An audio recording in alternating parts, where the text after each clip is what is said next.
చాలా చిన్న మల్లయ్య. ఎవరు మీది? మాది పరిపల్లి. ఎట్లా ఉంది కాంగ్రెస్ పరిపాలన మంచిగా ఉందా? ఇంకా పాలన మోసం అయింది, చాలా మోసం అయింది. ఎందుకు? ఏది ఇస్తాండే, ఏది ఇస్తలేడు. ఊరి బత్తాలు అప్పుడు అట్టినాయే, ఇప్పుడు ఒడ్డు కొట్టడానికి అట్టినాయే, మొక్కజొన్నలు కొట్టడానికి అట్టినాయే. రైతులు లైన్లు కట్టిరు, ట్రాక్టర్లు. చాలా ఇబ్బంది అవుతుంది, బాగా ఇబ్బంది అవుతుంది. ఒప్పుకున్నా ఏ ఇస్తలేడా. మంచిగానే ఇస్తున్నా, 6 గ్యారెంటీ, ఇంద్రమ్మ ఇల్లు ఇచ్చిన, ఫ్రీ కరెంట్ ఇచ్చిన, 500కే గ్యాస్ ఇస్తున్నా అని చెప్తుండు. ఈ గ్యాస్ ఆడిస్తాడు, గ్యాస్ లేదు, గ్యాస్ ఇస్తలేడు. ఇక ఫ్రీ కరెంట్ ఇస్తాడులే కానీ ఇక ఏది లేదు. రైతు బంధు ఎత్తలేడు. ఇక ఉచిత బస్ అని పెట్టిండు, నాశనం చేసిండు. ఇక అదే మీద పడతాయి. ఇక తులం బంగారం అటే పోయింది. మీకు పింఛన్ 2000 కాస్త 4000 చేస్తా అని చెప్పిండు. చేసిండా? చెయ్యలే, ఎక్కడ చేసుడు, ఏడ చేస్తాడు ఆయన. ఇప్పుడు చేయడుగా. ఇక మళ్ళా ఎలక్షన్లు సంవత్సరం 6 నెలలు ఉంది అనంగా చేస్తే అట్టు చేస్తే ఇక చేయడు. ఇప్పుడు మంచిగా నమ్మిరు కదా మీరు? నమ్మితేనే ఇప్పుడు బండిగా కోసిండు, అయిపోయింది. మంచిగా అనిపిస్తుంది. ఇప్పుడు రోగం తిరిగింది జనాలకు. వాళ్ళు ఒకళ్ళకోలు వాళ్ళే అనుకుంటారు ఎందుకు వేసి బోర్ల పడ్డామని. కేసీఆర్ చెప్పినప్పుడు ఇన్లే ఓలు ఏం చెప్పాడు? మంచిగానే చెప్పాడు. ఫస్ట్ మంచిగానే చెప్పాడు ఆయన కేసీఆర్. మీరు నష్టపోతారు, తొందరపడకరి, పింఛను మీకు ఏటా 500 పెంచుతా, 5 ఏళ్ల వరకు 5000 చేస్తా అన్నాడు.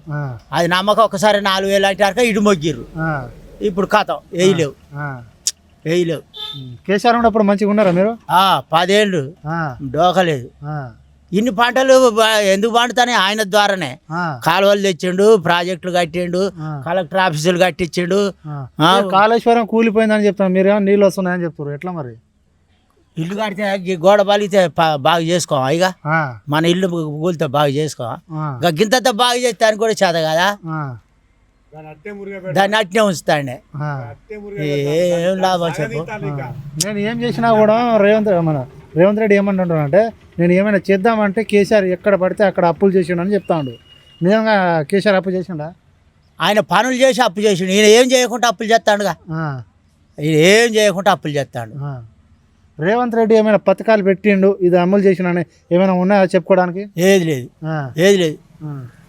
ఏది చేస్తలేడు. మంచిగా ఫ్రీ బస్ పెట్టినా అని చెప్తాడు. ఇంద్రమ్మ ఇల్లు ఇస్తున్నా. బస్సులు మేము రోజు 500-1000 రూపాయలు కూలి పోయే ఆడవాళ్ళు మా వాళ్ళు ఆ కూలీస్ పెట్టి ఫ్రీ బస్సుకు పోతారా? అది ఓనికి మేలు జరుగుతుంది. ఆ సిటీలో వాళ్ళకే, జాబర్స్కే ఉపయోగపడుతుంది.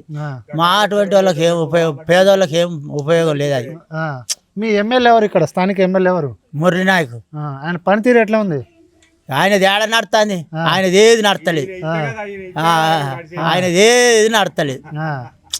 మీ మాజీ ఎమ్మెల్యే ఎవరు? శంకర్ నాయక్. ఆయన పనులు మంచి చేసిండు. ఇప్పుడు గ్రామ పంచాయతీ కట్టించిండు. మా గుడికి 5 లక్షలు ఎంతో పారి కూడా కట్టించిండు. గవర్నమెంట్ హాస్పిటల్ కట్టించిండు. చాలా పనులు చేసిండు. కేసీఆర్ ఉన్నప్పుడు మంచిగానే ఉన్నారు మీరు? మంచిగానే ఉన్నాం. ఈ రేవంత్ రెడ్డి కూడా ఉన్నప్పుడు ఈయన హయాంలో కూడా మంచిగానే ఉన్నారు అని చెప్తుండు. లేదు లేదు, ఇప్పుడు ఆయన పార్టీ వాళ్ళని అడగరాదు, ఆ కాంగ్రెస్ వాళ్ళని అడుగు. మరి ఎంత మంచిగా చేస్తాడు, వాళ్ళకే యాస్ట్ వస్తుంది. ఎట్లయినా మరి ఇట్లా ఇంకా 10 సంవత్సరాలు నేనే ఉంటా అని చెప్తుండు అంటాడు. మరి తీరా ఎలక్షన్లు అప్పుడు ఆయన ఒప్పుకునే అన్ని ఇస్తాడేమో, మళ్ళీ అప్పుడు మొగ్గదిస్తాడేమో జనాన్ని చెప్పలేము. మళ్ళీ చేస్తారా మరి అప్పుడు మీరు ఓటు? మేం చేస్తాం. ఇప్పుడు వేసే మునిగిన ఇప్పుడు వేసే. మళ్ళీ ఎవరు వస్తే మంచిగా ఉంటుంది? మళ్ళీ కేసీఆర్ రావాలి. ఇస్తేనే ఆయనే కొద్దిగా మంచిగా పనులు చేస్తాడు.